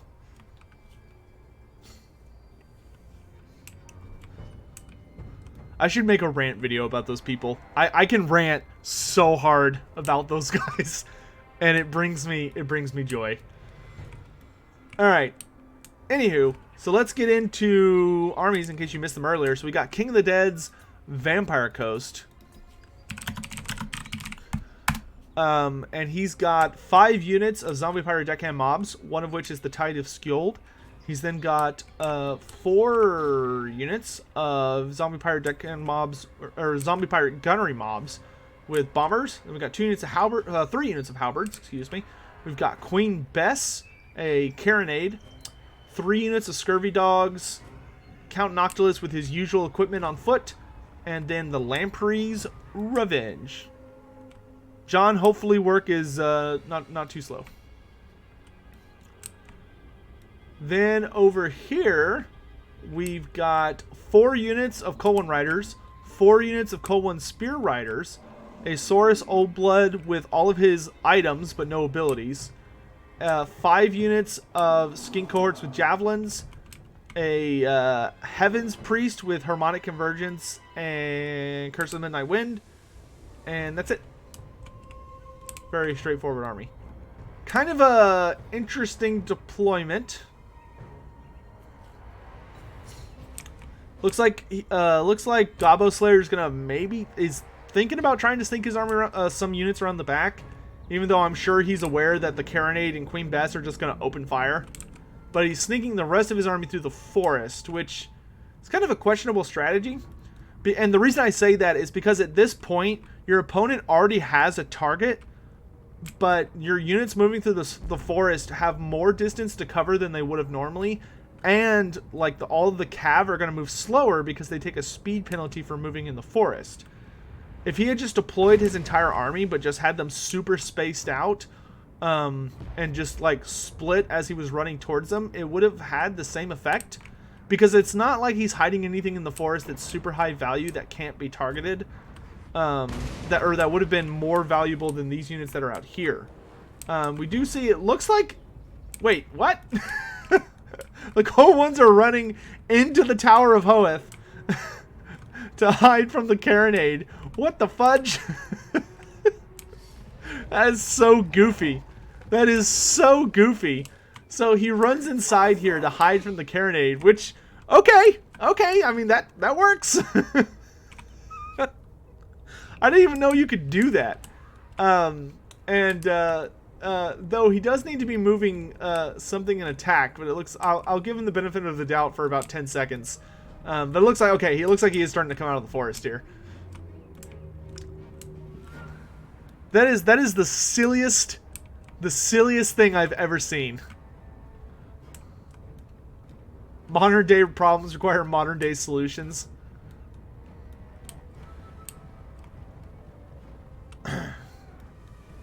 Alright, here we do have the first units popping out. It looks like, if I had to guess, it looks like Gobbo Slayer is just sacrificing this unit of Colwyn Riders to get shot at, just so he's not, like, just so I'm not going to yell at him to be attacking. But, oh, okay. Actually, pretty clever. So what he does is he brings out this unit of Colwyn Riders so that the carronade, which moves very slowly, turns to face it, and then he immediately brings out these units that are behind, and it looks like he's going to be moving them behind this back forest. That way the carronade, if it decides to fire, is just going to have to slowly keep rotating. But now the full force of the Lizardmen is about to come pouring out of the forest, so we'll see how that's going to do for him. Queen Bess does fire off another shot at the Colwyn Riders, but unfortunately miss. I'd probably turn Queen Bess off fire at will right now and just tell her to wait, because Queen Bess only has like 50% of her ammo left. A little bit more, but... oh, is this one going to hit? Oh, almost. Almost. It's too bad that Queen Bess is a mortar and not a cannon. But the armies here are about to engage. The Lizardmen have begun to fire their initial volleys of arrows. Colwyn Riders are charging into the zombie pirate deckhand mobs and are being responded to with scurvy dogs and bombs. And I'm seeing various cannonballs and other nonsense come flying by the screen. Meanwhile, from the skies... wait, what? I saw Queen Bess fire a shot, but I don't know where it went. Well, whatever. Here we do see a ton of bombs coming on the Colwyn Spear Riders, but they do have 90 armor, so they're going to be able to mitigate a ton of that damage since it's not armor piercing. So they're just going to kind of ignore that.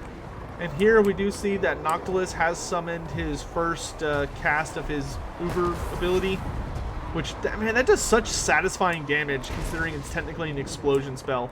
Over here, though, we do see the first Halberd unit actually does manage to get shut down due to massive amounts of Skink Overfire. And, dude, I tell you what, I bet this Skink Priest wishes so bad right now that he had a Wind Blast.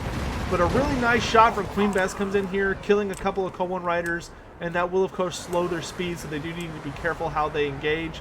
We see a charge coming in for the Cold One Riders, trying to get these Zombie Pyrotechnic mobs with pole arms off the battlefield. Another fat shot comes in from Queen Bess, killing a couple more unit models. The Saurus look like they're trying to find a home in the midst of this mess. If the Skink Priest can, he could actually get into battle with Queen Bess's crew or with the Carronade crew and could actually take them offline pretty easily. We do see that the Lizardmen are coming around the flank in a lot of places, likely looking to get into back lines. We do see some Cold Ones here diving in on Queen Bess and the unit guarding her. This unit is trying to guard her, but I don't think they have the mass that is going to be able to protect her fully. And this part of the unit just kind of kept going. He does need to get some Cold One Spear Riders onto the Lamprey's Revenge before the Spear Riders all get taken out. Because as long as the Lamprey's Revenge is up, like, that's going to be a pretty serious threatening unit. But there is still a ton of undead over here. Granted, the Skinks are starting to file in, and the Skinks can defeat the Gunnery mob pretty effectively in close combat. We do see the backline has been shut down by the Lizardmen, and they are now swarming in, looking for easier targets. We got a unit of polearms coming in here, ooh, really nice shot from Queen Bess here, which is going to slow these Cold Ones by like 50%. I mean, their speed is 76%, like super slow. They are crawling, but they do manage to get away from the polearms. Meanwhile, we see that the Saurus Old Blood has hopped in on the Lamprey's Revenge and is doing a fair amount of damage. But Noctilus is coming for him, and Noctilus is just so good against anti-large lords. But the Saurus Old Blood does not stand alone as allies come running in to help him deal with the Lamprey's Revenge. And we do see a very nice Curse of the Midnight Wind is down, covering the undead, but they also have an upgraded Invocation in the heck on them. Skinks have managed to take this group offline, and the Skinks do need to rally into this major fight as quickly as possible. If this Skink Priest hasn't already, he should probably try and drop his rock like somewhere around here just to get some free kills. But the balance of power is pretty even right now, though the Old Blood is in a pretty dangerous position. He needs to get out of this fight for right now, and just if I were the Lizardmen, I would just focus on wiping out these parts of the army that don't have the support of Noctilus, and just slowly but surely keep wiping them all out. Be cycle charging the halberds that are isolated because they won't be able to get any considerable support. We do see a Melkot's Mystifying Miasma coming down from Count Noctilus to slow down the Old Blood, but that's not going to slow him enough for Noctilus to be able to really do anything. We do see a unit of pistols get summoned, but the Skinks are on them like flies on garbage, so they're not going to be around too long. We see another summon coming down here, likely from the Moon Dial. But yeah, I don't think the Lizardmen have a super realistic chance at winning this, though they do get another Curse of the Midnight Wind down over here to try and provide some support. But the Lamprey's Revenge just have a ton of support thanks to Noctilus's healing, and the Skinks alone are not going to be able to effectively turn the tide. It's really down mostly to the Cav, but there's still at least 2 Halberd units up and fighting.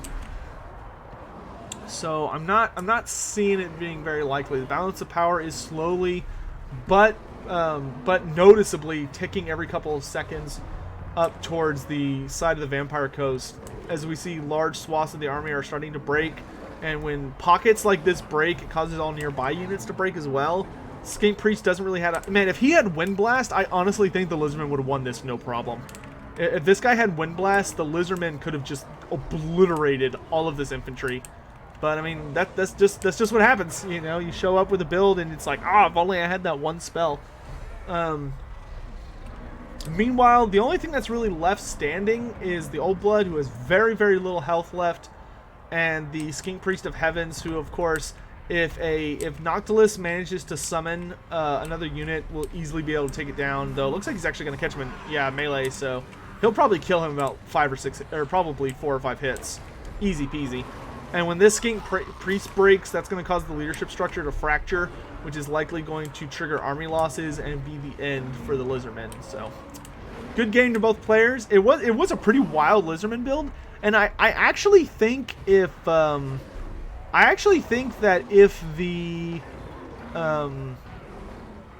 if the Skink Priest had brought Wind Blast, I think the Lizardmen actually would have stood a reasonable chance of winning this. Despite how goofy this army is. But doesn't always work out.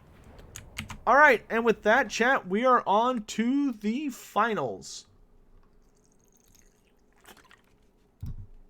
After I take a big swig of water.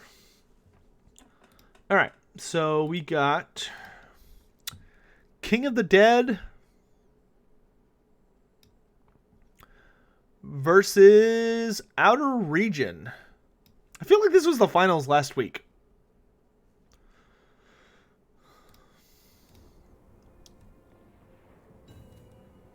I like how King of the Dead left, but even though he's playing in the next match. Goof. Alright, and the last map today will be on my favorite map. Actually, you know what? No, let's not go there. Let's go to... What's an interesting map that doesn't, like, screw one side or the other? Excavation Site. That's a good one. Boop. It's got some terrain, but it's not as obnoxious as my favorite map is. My favorite map is the Mosquito Swamp, but it's not a good map if one of the sides has artillery. It's a little unfair.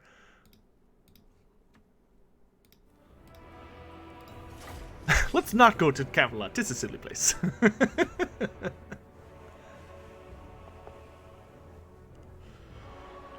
Oh, duly noted, Dosset. Duly noted.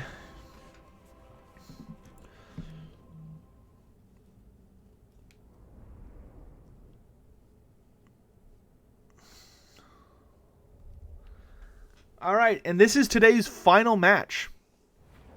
Will I do a Bretonnia rework prediction? Master Ooze, yes, I will. I'm going to take a break after the tournament to let my voice heal and rest. And because I haven't streamed at all this week. Because I've just been super busy with shit. And of course, I did record a bunch of videos for you guys. I think I put out like 10 hours of footage of predictions and thoughts and stuff. So hopefully no one's too upset about the lack of live streaming. But I'm going to live stream later tonight on Twitch because I really want to beat a dungeon on Return of Reckoning. But either probably before that, I'll put up my thoughts on Bretonnia. So keep your eyes out for that. Alright, so once again, we'll go over King of the Dead's army super fast. He's got 5 units of Zombie Pirate Deckhand mods, one of which is Tide of Skull. He's got 4 units of bombers, 3 units of pole arms, Carronade, Queen Best, Count Noctilus with his usual kit, though he does also have Elcoth's Mystifying Miasma. We also have 3 units of Scurvy Dogs. Meanwhile, over on the Beastmen side, we've got 2 units of Synagores for Throwing Axes, 2 units of Gore Horde for Shields, one of which is Blackhorn Ravengers, 4 units of Best Gore Herd, one of which is Codex Man Rippers, 1 unit of Ungor Spearman Herd. I have Morsalib, Codex Man Rippers, which I already said, Morgar, and a Brave Shaman of Wild on a Chariot with a Cygor summon.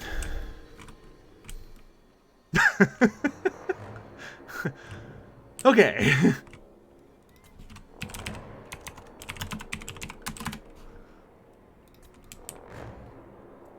Oh, that reminds me. I need to make a... hey, just curious. Would any of y'all be interested in me live streaming? I'm actually going to be fighting a friend of mine. It's going to be an online battle. But I'm going to be fighting a friend of mine in Warhammer 8th Edition. Tabletop. Would y'all be interested in that being live streamed? It's going to be Skaven versus Lizardmen, and we're using like really specific rules and stuff. Curious if anybody would want to watch that. I know a lot of people are like mystified by tabletop. Alright, the game has started. Okay,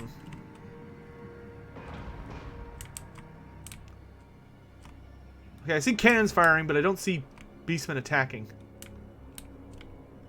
Okay, I'm gonna go ahead and message him. Who is this?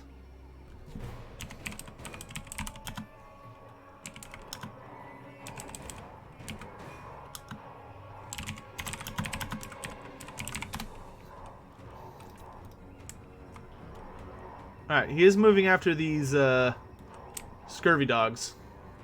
Okay, this is good.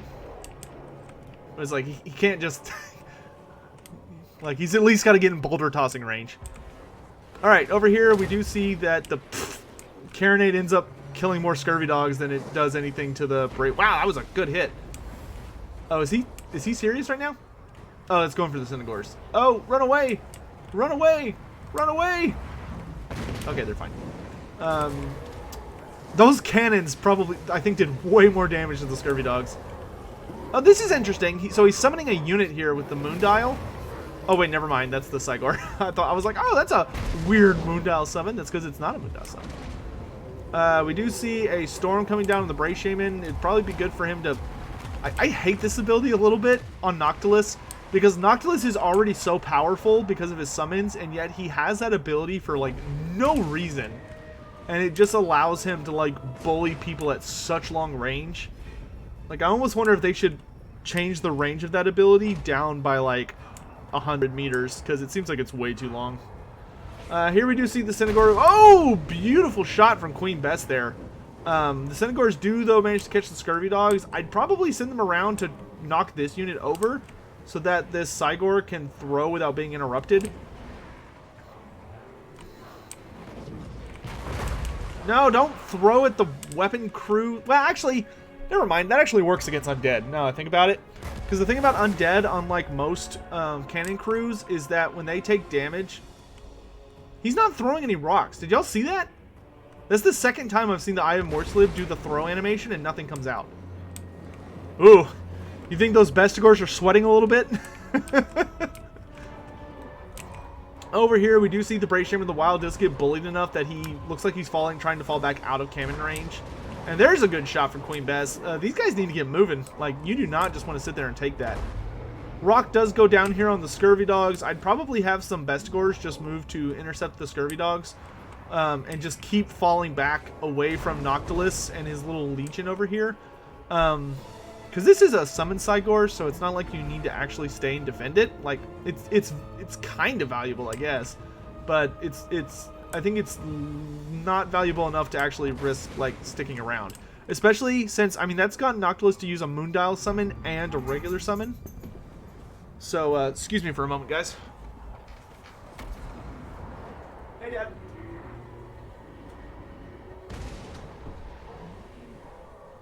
Old man just got home. Alright, anyway. Hendrik, no, we won't be playing on Tabletop Simulator. We'll be playing on a website that we use. Ooh, really nice shot on Korik's Man Rippers there. Only killed one model, but did some fairly good HP damage. Queen Bess is continuing to pew-pew away. Though the Cygor is getting in some shots. Looks like now he's focusing on the gunnery mob. I'd personally probably focus the carronade, because it would only probably take 3 or 4 shots to get offline. And because the carronade is positioned with these halberds right here, the odds of him getting, like, hitting both on accident is actually pretty high. That's just this man's opinion, though. Over here, we do see the Ungor Spearman Herd jump on these gunnery mobs, which will easily be able to take them out. Really nice Queen Bess shot onto the Gore Herds, who of course don't have the most armor, only having 15, so they'll take a lot of damage from that. And it looks like the carronades here are lining up on the Cynagors? Or Bestigors? Maybe the Bestigors. Nope, definitely Cynagors. They're turning again. Boulder's doing a really nice job, though. It's already it's taken about 3 rocks to get the bombers to half health. Oh no, don't stand there. Like, if the Beastmen are gonna attack, they need to, like, go whole hog. But you do not want to stand in range. You want to, like, go all the way in. Here we do see that storm being called down on Morgar, but Morgar does have really high missile and magic resistance, so he's just going to shrug that off. And it looks like Noctilus is actually going to fight him, which Morgar is not a pushover, though the Tide of the Tide of Skjold is also helping out. And the Tide of Skjold, along with Noctilus, should be able to beat him, though now he does have Vestigor support, so he's not alone anymore. Here we do see all the bombs are starting to open fire. I wonder where that Bray Shaman of the Wild is. Did he die? I don't see him anywhere, so I guess those cannons took him out. Here, though, we do see the Centaurs coming around the back, and yeah, they need to take out that cannon, and they need to take out these bombers. Like, I would just go ham trying to take all these units back here offline if possible. Here we do see the Ungor Spearmen have gotten into the pole arms and should be able to put up a decent fight there. Boulders are still raining in from the Eye of Morslib, who does need to switch off of this unit. This unit is super low. It's not his problem anymore. If I were the Eye of Morslib, I would probably focus this pocket right here or this pocket back here. Okay, it looks like he's actually focusing the Lamprey's Revenge, which is not a terrible target. I think it's better to focus infantry because those boulders not only do a lot of damage, but they cause a lot of leadership damage, which with the goal when fighting undead is more about trying to do enough damage to them that you cause their leadership to break and then the unit to disintegrate. Here we do see a Cygor summon comes down. These Cygors need to get into these bombs. The Eye of Morslib is gotta focus these bomb infantry. These bomb infantry need to be the priority target right now. Because like this unit's not a priority because it's unbreakable and it's just disintegrating very, very, very slowly. Wow, those summons, these summons really need to degrade faster than they do. Like, for how many models you get and for how powerful they are, they last a little too long, I think. But you know, that's neither here nor here. There we see another storm come down on top of Morgar's head, but once again it's going to totally bounce. Centaurs look like they're trying to find a good place to get involved in the battle, but things are looking a little dicey for the Beastmen. Morgar is an unfriendly territory. If I were him, I'd probably get around to where all these Beastmen are, and these Beastmen need to hopefully just start pushing through these Zombie Pirate Deckhand mobs. They're already disintegrating fast enough. They're going to be gone in a couple seconds. These guys need to invade back here and get engaged on this big pocket of unengaged infantry right now. Meanwhile, the fight over here is actually going pretty well. Queen Bess is out of ammo, so she's pretty much done with. They've got another summoned unit here that's getting a ton of damage in.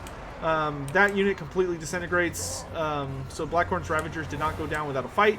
We saw Melkos being popped on Korik's Man Rippers, doing some damage to them, and Korik's Man Rippers are being supported with bombs. Centaurs do run in, though, to try and get rid of these Zombie Pirate Deckhand mobs in the rear. And we see a really fat boulder coming. This is a perfect place for boulders. There's so much infantry bunched up here. That is dangerous. That cannon crew needs to start firing, focusing the Eye of Morslib, though, because the Eye of Morslib is getting a ton of value just sitting back here and just chucking rocks like there's no tomorrow. That cannon's really the only way they're going to be able to reliably kill it. That being said, though, the Beastman army is in shambles. And it is, like, all over the place, and it's super broken. And Morgar, I think, could actually take on most of this infantry without overexerting himself too much, though he would need to be careful of the pole arms. But Noctilus is a very dangerous opponent for someone like Morgar, just because he doesn't have the best combat stats, and Noctilus kind of has absurdly good combat stats considering all of the amazing magic he's capable of. Because for me, I always found it funny that Solostra Diarphon is considered like the casting character of the Vampire Coast, but CA made Noctilus like fucking ridiculous by just giving him like super amazing magic. Because Solostra is considered not that good compared to him because Solostra doesn't have the lore of vampires. She has the lore of the deeps. Yeah, I think I really am beginning to... I've been talking to people about it, or like hearing people talk to me about it rather, and there's been a lot of growing support. I think that the zombie summons are just way too strong. Like, I don't think the Vampire Coast... Like, if you took the Vampire Coast and you took Noctilus and only gave him a single summon, or you made his summons degenerate like 100% faster, literally 100% faster, I think he would actually be like a competitive army, but not broken. But it really feels like the zombie summons are just super ridiculous right now. But in any event, great series by everyone. I think Outer Region played that game super well. The Eye of Morslib got a ton of kills, but Noctilus is just... He's just really, really strong. Like, you have to have something ready to deal with him, which is very difficult. And of course, the Carronade and Queen Bess actually got a fair amount of damage in.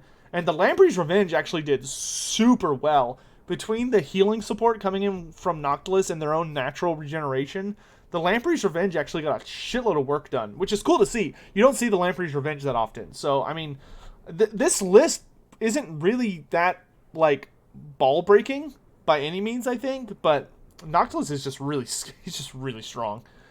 But that is going to conclude the tournament for today. So, once again, King of the Dead has claimed victory. Not twice in a row, but he has claimed his second victory. And I think that makes the Vampire Coast clearly the header of this tournament style. So currently, the Vampire Coast has won 3 of the... I think we've been going for about 10 weeks now. Third... Oh, is this your third victory, King of the Dead? Oh, yeah, it is. I forgot you won with Tomb Kings. That's right. So this is King of the Dead's third victory. So King of the Dead is now tied with Felcon, my personal champion. Is now tied with him to be the person who has won the most. We're gonna have to get Felcon back in here to contest his power. So in any event, thank you all for watching. That does mean Vampire Coast are currently looking like the strongest faction. Granted, we're going to have an update to the game coming out in probably in less than a month. I'd probably say a month and a half at the most. Sometime in April, early April, late March, we'll be having the Lizardmen Skaven DLC, I hope. So that's going to change things up pretty hard. And considering we only have this tournament once a week, that means we're probably only going to have 3 more before the DLC, hopefully. So in any event, thank you all for watching. My voice kind of hurts now because I haven't been streaming all week, so I'm not used to talking for 2.5 hours. Actually, no, we landed right on 2 hours again. We've gotten this format down to a good groove. But in any event, thank you all for watching so much. Congrats again to the King of the Dead for another victory. Though he's won every game with a different faction, just like Falcon, so it's not like he's taking the same list over and over. Thank you all again for watching. We'll catch you next week for the next tournament. If you haven't already, please consider dropping down into the description of the live stream and joining my Discord community if you haven't already. That way you can get updates on live streams or videos, or can just chat with me idly because I'm in there a fair amount of time and all that jazz. I will be back later tonight on Twitch with Return of Reckoning, and I will also be recording a Bretonia video today. So, yeah, hope you all have a great day. Talk to you later, guys. I'll give you some outro music, and then I'm out of here. He says, without music being cued, because he doesn't know how to do that like cool YouTubers like fucking Italian Spartacus. He fucking knows all his fancy bullshit. Fucking stupid ass